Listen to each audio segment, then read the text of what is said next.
नमस्कार, आप सभी का स्वागत है एनएस लाइफ न्यूज चैनल में। मैं राधा देवी ले चलती हूँ कुछ खास खबरों की।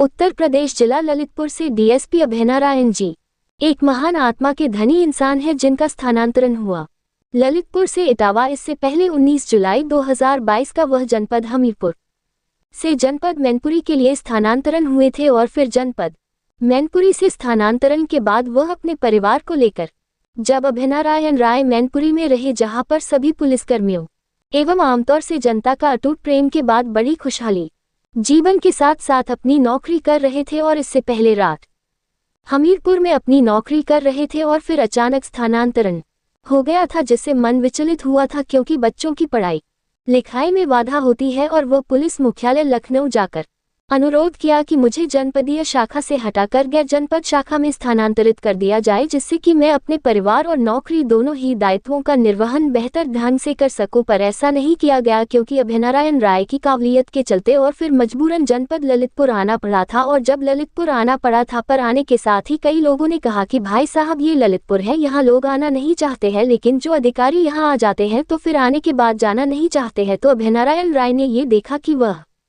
अपने करीब 2 वर्ष 10 माह के कार्यकाल में इस कथन को सत्य पाया कि ललितपुर में अच्छे लोग मिले और जिन्होंने अभयनारायण राय के साथ एक परिवार की तरह प्रेम व्यवहार रहा, जिसके चलते गलत बताने वालों की उल्टी कहानी बन गई। जो अभयनारायण राय जी ने बोला है कि मुझे तो संपूर्ण पुलिस अधीक्षक से लेकर सभी पुलिस स्टाफ से लेकर के सभी आमतौर से जनता का प्रेम मिला, पर हो सकता है कि कई अधिकारियों के लिए यह बात सच न हो, लेकिन जितनी खुशी जितना प्यार मुझे मिला है, जो सम्मान जनपद ललितपुर ने दिया, वाकई जाते हुए मन बहुत व्यथित है। मेरे पुलिस परिवार ने जो सम्मान मुझे दिया उसका शायद मैं कभी हकदार नहीं था। कई विषम परिस्थितियों के बावजूद मेरे वरिष्ठ अधिकारियों ने मुझ पर भरोसा बनाए रखा। प्रशासन के अन्य विभागों के अधिकारियों ने सम्मान और प्यार दिया, जो अधिवक्ता बंधुओं ने अपनापन और स्नेह दिया, उन सबका मैं सदैव आभारी रहूंगा। और जो मेरा परिवार यहाँ पर खुशहाल था, लेकिन प्रशासनिक सेवा की यही चुनौती होती है कि हमारे यहाँ स्थानांतरण किसी की इच्छा अथवा आवश्यकता को देखकर नहीं बल्कि एक प्रक्रिया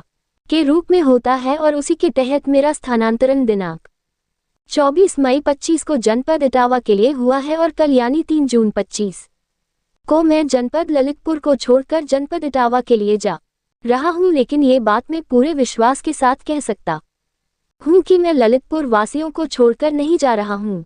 ललितपुर वासी मेरे मन मंदिर में, मेरे हृदय के अतल गहराइयों में हमेशा अपना स्थान बनाए रखेगा। एक लंबे कार्यकाल में जाने अनजाने कई त्रुटियां हो ही जाती है। मैं आप सबसे जाने अनजाने जो गलतियां मुझसे हुई हो उसके लिए क्षमा प्रार्थी हूँ। मुझे नहीं मालूम कि मेरे जाने के बाद ललितपुर के लोग मुझे याद रखेंगे अथवा नहीं, लेकिन मैं ललितपुर वाले लोगों को नहीं भूल पाऊंगा। जय ललितपुर, जय हिंद, जय भारत बोलते हुए विदा हुए इटावा के लिए डीएसपी अभयनारायण राय जैसा अधिकारी जनपद ललितपुर में पहली बार आया है जब से ललितपुर जनपद बना है। जब से लेकर अभी तक अभयनारायण राय जैसा कोई भी मिलनसार न्याय संगत कार्य करने वाला अधिकारी नहीं आया है। और आगे की ईश्वर जाने पर संपूर्ण पुलिस विभाग को एक अभयनारायण राय से सीख लेना चाहिए, जिससे अपराध व अपराधियों में सुधार होगा और आमतौर से आम जनता में पुलिस की जो छवि खराब है उसमें भी सुधार होगा। और अभयनारायण राय जी की तरह कार्यशैली धर्मपत्नी अन्विता तिवारी जो आबकारी अधिकारी की पोस्ट पर है ललितपुर में, वह भी बहुत ही साधारण मिलनसार अधिकारी है, आम जनता के लिए और अपराधियों के लिए झांसी की रानी है, जिससे अपराधी लोग बहुत भयभीत रहते हैं। जो लोग गलत तरीकों से रुपया कमाते हैं, आबकारी अधिकारी अन्विता तिवारी जी की कार्यशैली से जो न्याय संगत कार्य करती है। रिपोर्टिंग आरसी साहू, संपादक राधा देवी, प्रधान संपादिका की।